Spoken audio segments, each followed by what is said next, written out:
रात का समय था। चांदनी में नहाया हुआ एक पुराना हवेली का बगीचा, जहां आज नई दुल्हन रीना को उसके पति राहुल के साथ लाया गया था। शादी के बाद पहली रात थी और रीना के मन में खुशी के साथ साथ एक अजीब सी बेचैनी भी थी। हवेली बहुत पुरानी थी।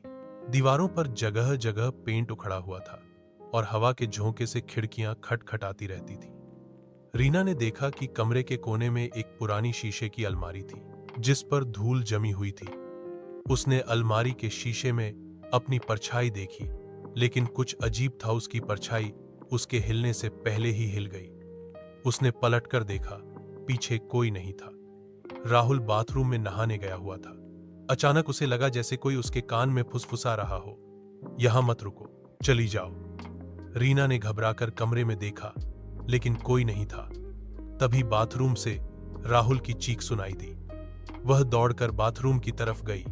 दरवाजा खोला तो देखा राहुल खून से लथपथ जमीन पर पड़ा था। उसकी आंखें डरावने तरीके से फैली हुई थी। रीना चीखने लगी, लेकिन तभी उसने महसूस किया कि कोई उसके पीछे खड़ा है। उसने धीरे धीरे पलटकर देखा, शीशे की अलमारी में एक पुरानी दुल्हन खड़ी थी, जिसकी आंखों से खून बह रहा था और वह मुस्कुरा रही थी। रीना ने पीछे मुड़कर देखा, लेकिन कमरे में कोई नहीं था। फिर से शीशे में वही दुल्हन दिखी। अब वह और करीब आ गई थी। रीना ने दरवाजे की तरफ भागने की कोशिश की, लेकिन दरवाजा बंद था। अचानक बिजली चली गई। कमरा अंधेरे में डूब गया। सिर्फ शीशे में वह दुल्हन चमक रही थी। अब वह शीशे से बाहर आने की कोशिश कर रही थी। रीना ने जोर से दरवाजा खटखटाया, लेकिन कोई जवाब नहीं आया। तभी उसे पीछे से सांस लेने की आवाज सुनाई दी।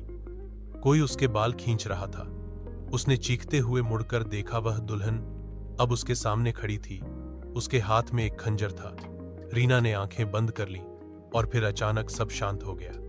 जब उसने आंखें खोली तो देखा कि वह अपने बिस्तर पर लेटी हुई है। सुबह का उजाला हो रहा था। राहुल उसके पास बैठा मुस्कुरा रहा था। रीना ने राहुल को गले से लगा लिया और सोचा कि यह सब एक बुरा सपना था।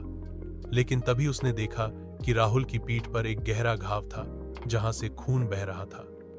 राहुल ने धीरे से कहा, तुम्हें यहां से जाना चाहिए, वह तुम्हारे पीछे है।